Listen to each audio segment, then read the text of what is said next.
উপস্থিত আছেন, তিনি শারীরিক অসুস্থতার। আপনারা সিঙ্গেল লাইনে একটু গাড়িগুলো নিয়ে যান, ডাবল লাইন করবেন না। সাহেব একটু দেখে নাও, ডাবল লাইনে গাড়ি হলে একটু মুশকিল হয়ে যাচ্ছে। আপনারা সিঙ্গেল লাইন করে গাড়িগুলো নিয়ে যান। প্রার্থনা করে বলি, যা দেবী সর্বভূতেষু শক্তিরূপেণ মাতৃরূপেণ সংস্থিতায় নমঃতস্যৈ নমঃতস্যৈ নমঃতস্যৈ নমো নমঃ। আমরা বলি, জয় জয় দেবী চরাচরা সারে। আচ্ছা, পরে আমরা বলছি একটু মহালগ্নে আপনাকে আন্তরিকভাবে আমরা শুভেচ্ছা, আপনাকে আন্তরিকভাবে আমরা শুভেচ্ছা এবং অভিনন্দন আমরা মায়ের কাছে প্রার্থনা করি। জয় জয় দেবী চরাচরা সারে কুচযুগ শোভিত মুক্তাহারে বীণা রঞ্জিত পুস্তক হস্তে ভগবতী দেবী ভারতী নমস্তুতে। আসলে সাহিত্যিকাদের মতো মানুষরাই আজ আমাদের কাছে অন্যতম ভরসা। তার যে কর্ম, তার যে কর্মের প্রতি অনুরাগ, মানুষের প্রতি তার যে ভালোবাসা, মানুষের প্রতি তার যে চেতনা এবং তার যে স্বপ্ন, সেই স্বপ্ন আজ দেখিয়েছেন বরানগরবাসীর জন্য। তাই আমরা স্বপ্ন দেখতে শিখেছি। তাই মানুষ সকলে করতালি দিন, সকলে মিলে করতালি দিন। আমরা পেয়ে গেছি আমাদের বরানগরের প্রিয়, আমাদের সকলের প্রিয় জননেত্রী। কর্মই যার কর্মের জন্যই আজ বরানগর বাসীর জন্য তিনি নিজের জীবনকে সঁপে দিয়েছেন।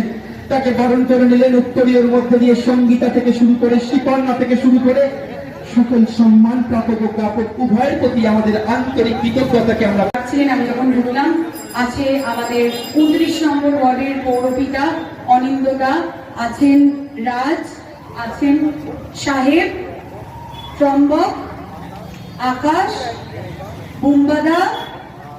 বুম্বাদা বললেই মনে পড়ে যায় আমার সিনেমার প্রথম হিরো প্রসেনজিৎ চ্যাটার্জি। বুম্বাদা আমার ফার্স্ট সিনেমার ফার্স্ট হিরো। বুলবুলদা আর সবাই, এই অঞ্চলের সবাই খুব আনন্দ লাগছে।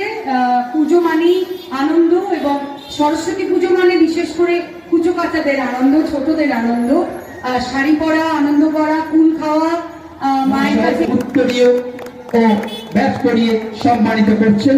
আমরা আন্তরিকভাবে বিবেকানন্দ সমিতির পক্ষ থেকে আপনাকে জানাই আন্তরিক ভালোবাসা, অকৃত্রিম শ্রদ্ধা ও ভক্তি। আপনার সকল স্বপ্ন যাতে বাস্তবায়িত হয় এই প্রার্থনা আমরা আন্তরিকভাবে মায়ের কাছে করি। মা হাত ধরে সম্মানিত হচ্ছেন দেবপ্রিয় পাল। এর সকলে করতালি দেবেন, সকলে মিলে করতালি।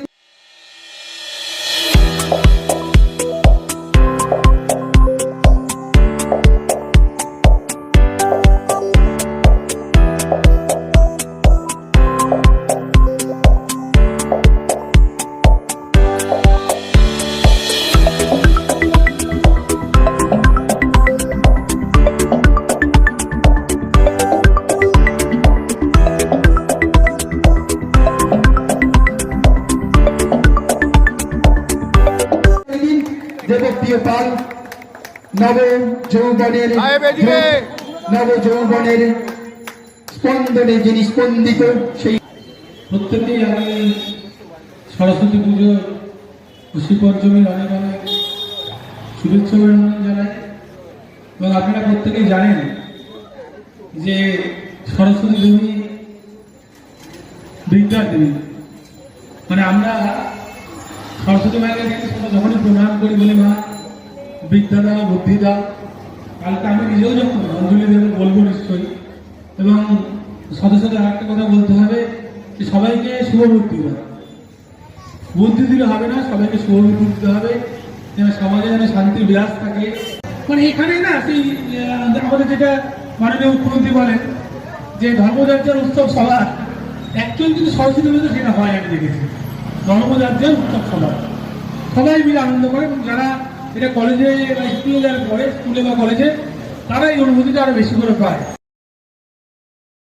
পূজা মণ্ডপে দ্বারোদ্ঘাটন হলো এবং উদ্বোধন করলেন আমাদের সর্বজন প্রিয় বিধায়ক মাননীয়া শ্রীমতী সায়ন্তিকা ব্যানার্জি মহাশয়া। এই মঞ্চে উপস্থিত ছিলেন এই অঞ্চলের স্থানীয় পৌরপিতা শ্রী অনিন্দ চৌধুরী মহাশয় সহ আমার পূর্ববর্তী বক্তা আমার অগ্রসপতি শঙ্কর দত্ত, যার আমন্ত্রণে আজ এখানে আসা। সকলে তাকে সাহেব বলে চিনল, আমি তাকে প্রসেনজিৎ বলে চিনি, তার ভালো নামটা, কিন্তু সাহেব সাহেব নামেই সর্বজন পরিচিত। সাহেব সহ বিবেকানন্দ মায়ের কাছে আমরা আন্তরিকভাবে নিবেদন করি। মা, আমরা আন্তরিকভাবে শুভদীপ দত্তর প্রতি আন্তরিক কৃতজ্ঞতা বিকশিত করি। 6 নম্বর ওয়ার্ডের আন্তরিক কৃতজ্ঞতা স্বীকার করি। আপনার খেলোয়াড় জীবন আরো এগিয়ে যাক, এক প্রান্ত থেকে অপর প্রান্তে। আপনার নাম আমাদের ফটোগ্রাফার তৈরি ফটোগ্রামে সেগুলো শুভ সকালকে আবেদন জানাই। সেই আফজলকে আজকের এই মঞ্চে সম্মানিত করছেন দিন, একটু করতালি দেবেন। খেলোয়াড় আফজল, আসলে আমরা বলি এই উৎসব আমার, এই উৎসব আপনার, বিকশিত করে মায়ের কাছে এই প্রার্থনা করি। কালকে শুধু সরস্বতী পুজোই নয়, কালকে সরস্বতী পুজোর সাথে সাথে নেতাজি সুভাষচন্দ্র বোসের জন্মদিন।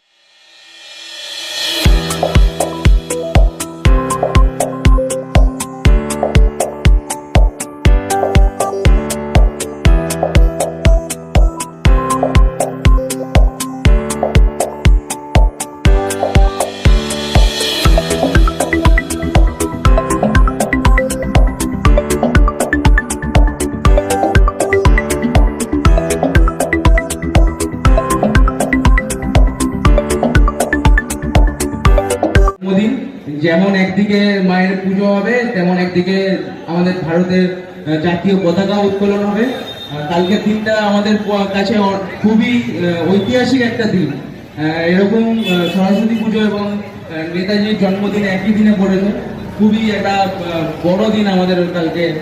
যেমন প্রত্যেক পাড়ায় পাড়ায় ফ্ল্যাগ তোলা হবে, তেমন মায়ের পুজোও হবে। আমরা সাহেব চ্যাটার্জির এই কর্মজীবনকে আমরা কর্নিশ জানাই এবং কর্মকুশলের প্রতিও আন্তরিক ভালোবাসা আমরা বিকশিত করি। এবারে আমাদের মঞ্চে কাছের মানুষ, বিবেকানন্দ সমিতির একজন হিতৈষী এবং যাদের হাত ধরে বিবেকানন্দ সমিতি এগিয়ে চলেছে দিনের পর দিন, সেই তম্ব কুশলকে জানাই আমরা বিবেকানন্দ সমিতির আমরা শোভারোধ্যায়ী হয়ে বিবেকানন্দ সমিতির কার্যকলাপ যাতে ভালো লাগছে। সাহেব এবং আমার এই পাড়ার সকল ভাইরা মিলে এই সুন্দর পুজোটা তারা করেছেন এবং মায়ের মূর্তি প্রতিমা ভীষণ সুন্দর, মিষ্টি ছোট্ট বাচ্চার দেবী রূপে, ছোট্ট দেবী। তো মা সবাইকে আশীর্বাদ করুক, বিদ্যে দিক, বুদ্ধি দিক এবং আমার সাথে সকল নেতৃত্বরা রয়েছেন। মা যেন মমতা বন্দ্যোপাধ্যায়কে আশীর্বাদ করেন বেশি করে, যাতে তিনি চতুর্থবারের জন্য মুখ্যমন্ত্রী হতে পারেন, এবং সাথে সাথে আমাদেরকেও যেন আশীর্বাদ করেন, আমরা যেন বড়নগরের মানুষের জন্য অবশ্যই কাজ করে যেতে পারি। বাংলায় 2 হাতে সরস্বতী পুজো করেছে, এখানেও তাই, ভালো লাগলো দেখে। আগামীকাল সরস্বতী পুজো, বড়নগরে তো দেখছি সরস্বতী পুজোর উৎসব হচ্ছে। আপনারা সবাই উৎসব করে দিয়েছেন সরস্বতী পুজোটাকে, ফেস্টিভ্যাল হচ্ছে। সুতরাং সকলকে ধন্যবাদ, অভিনন্দন। আগামীকাল নেতাজি সুভাষচন্দ্র বোসেরও জন্মদিন, বাংলার অস্মিতা, ভারতবর্ষের গৌরব। তো যতদিন বাংলা বেঁচে থাকবে, যতদিন জয় হিন্দ স্লোগান বেঁচে থাকবে, যতদিন জ্ঞানের সম্প্রসারণ হবে, শিক্ষার সম্প্রসারণ হবে, ততদিন মা বিনা পানির আশীর্বাদ। 30 নম্বর ওয়ার্ডের যুব সভাপতি সহ 29 নম্বর ওয়ার্ডের যুব সভাপতি মাননীয় দেবপ্রিয় পাল মহাশয়, আপনি অনুগ্রহ, আমরা যে দেবী বিনা পানির আরাধনায় ব্রতী লড়াইয়ের মধ্যে দিয়েই পথ চলতে হবে, সে লড়াই যতই বড় হোক না কেন। বিবেকানন্দ নিয়ে কাজ করে, বিবেকানন্দ সেবা প্রতিষ্ঠানের অ্যাক্টিভ মেম্বার। সাহেব মধ্যিখানে একটুখানি বেরোতে হয়ে গেছিলেন, কিন্তু স্বামীজি আবার ওকে ঠিকঠাক বুদ্ধি দিয়েছে, ওবার ঠিক লাইনে চলে এসেছে। ঠিকঠাক খুব সুন্দর এই পাড়ার লোকজনকে নিয়ে পুজো করছে, প্রতিবারই করে, এবারেও করছে, ভালো লাগছে। এবং আমি মায়ের কাছে বলেছি বা বলবো আগামীকাল এই বাচ্চা বাচ্চা ছেলেগুলোকে সঠিক দিশা দেখা এবং সবার মাথায় শুভবুদ্ধি, শুভ চেতনা দেওয়া, যাতে সমাজে ভালো কাজ করতে হবে। এখানে সমস্ত হানাহানি মারামারিগুলো বন্ধ হয়, এগুলো তো আমাদের কাজ নয়। আমরা যে ঈশ্বরকে পুজো জন্য, শান্তির জন্য করি, এই শান্তিটা যাতে বাংলায় বিরাজ করে। সকলের পুজো, যারা বাংলায় সরস্বতী পুজো হয় না বলে, তাদেরকে একটু বড়নগরে এসে ঘুরে যেতে বলুন। বড়নগরে সরস্বতী পুজোর ফেস্টিভ্যাল চলছে। সকলকে ধন্যবাদ। বলবো যে তোমার নাম আর পরিচয়টা কি? আমার নাম শুভদীপ দত্ত, আমি এই কমিটি বিবেকানন্দ সমিতির সদস্য এবং 6 নম্বর ওয়ার্ডের ছাত্র পরিষদের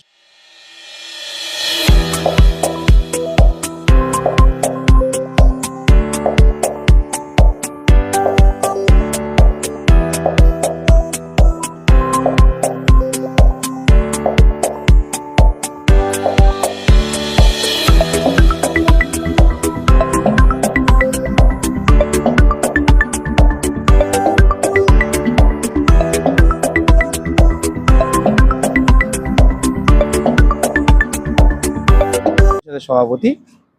তো এই যে বিবেকানন্দ সমিতির সরস্বতী পুজো হচ্ছে, এটা নিয়ে কি প্ল্যান আছে, মানে কিভাবে সাজিয়েছো সরস্বতী পুজোটা? এই সরস্বতী পুজো সাজানো হয়েছে, এই পুজোটা তো দীর্ঘদিন ধরেই হয়ে আসছিল।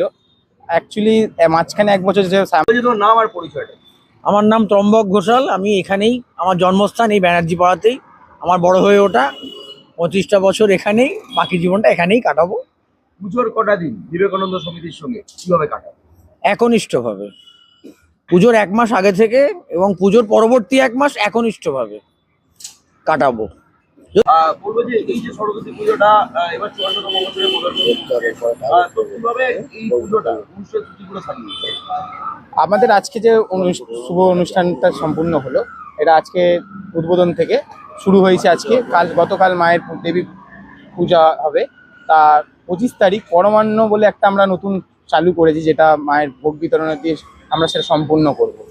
আর তার পরের দিন মাকে নিরঞ্জনের পথে এগিয়ে নিয়ে যাব। এইটুকুই আমাদের সাজানোর সেই হয়েছে। পরমান্ন যখন ভোগের নাম দেওয়া হচ্ছে, নিশ্চয়ই পরমান্ন মানে পায়েস, পায়েস কি তোমাদের ভোগে ইনক্লুড থাকছে? নিশ্চয়ই থাকছে, তবেই তো তার নাম পরমান্ন। বলবো যে দাদা তোমার নাম আর পরিচয়টা দিও। আমার নাম সাহেব চ্যাটার্জি। পরিচয় বলতে গেলে আমি, আমার জন্মস্থান এটাই, এই পাড়ারই ছেলে, এই পাড়ারই জন্ম আমার। বিবেকানন্দ সমিতির সদস্য বলতে পারেন আমাকে, এরা আমাকে সম্পাদক বলে, কিন্তু তা নই। আমি সদস্য, সবাইকে নিয়েই আমি চলি। বলবো যে বিবেকানন্দ সমিতি এই যে সরস্বতী পুজো এবার কত বছরে পদার্পণ করে? 54-এ পদার্পণ করলো, কিন্তু মাঝে একটু বন্ধ করা হয়েছিল নানা রকম কারণে। কারণ এই আমাদের দাদা রঘুদা, ভালো নাম হচ্ছে কিশোর কুমার নাগ, ইনি আমাদের একজন অভিভাবক হিসেবে ছিলেন।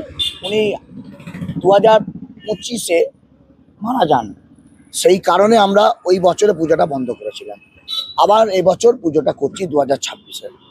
বলবো যে আমরা ছোটবেলা থেকে এক ধরনের সরস্বতী ঠাকুর থেকে বড় হয়েছি, কিন্তু থিমের অন্তরালে সেই সরস্বতী প্রতিমা হয়তো হারিয়ে যাচ্ছে। তোমাদের এখানে এসে সব থেকে আকর্ষণীয় যেটা, প্রথম কথা 2 হাতের সরস্বতী ঠাকুর, আর তারপরে সরস্বতী ঠাকুরের মুখশ্রী একদম বাচ্চার মতো। এই চিন্তা ভাবনাটা কোথা থেকে? এই চিন্তা ভাবনাটা, এর ক্রেডিটটা পাবে আমারই এক বন্ধু, যার নাম বলেছিলাম দেবু, অংশুমান ভট্টাচার্য, পার্থ দা। কারণ আমি আমার ভাই তম্বক ঠাকুর প্রতিমা খুঁজতে বেরিয়েছিলাম বড়নগরে। চারিদিক খুঁজছি, দেখছি, পছন্দ হচ্ছে না, হচ্ছে। তার মধ্যে এই পার্থদা আর দেবু এসে উপস্থিত হয়, এসে বলে এরম একটি ঠাকুর আছে, এখন যে ঠাকুর সমাজে চলছে, মানুষ অ্যাকসেপ্ট করছে, কিউটেস্ট সরস্বতী। তা আমরা তাকে সেইটা রাজি হই, তার প্রস্তাবে। তো তাকে দেখা যাচ্ছে তাতে আমাদের খুব ভালো ফল হচ্ছে। মানুষ কিউটেস্ট প্রতিমাকে আপন করে নিয়েছে এবং প্রশংসাও করছে। তাই জন্য বললাম দেবু আর পার্থদা মেন ক্রেডিট এই ঠাকুরের হওয়ার জন্য। মানুষের জন্য কি বলবে, কি বার্তা রাখবে তোমার তরফ? মানুষের জন্য একটাই বার্তা, মানুষ মানুষের জন্য, মানুষ সবাইকে নিয়ে যাতে চলে, মানুষের মধ্যে ভেদাভেদি, রাজনৈতিক আর জাত ধর্ম যাতে না নিয়ে আসে।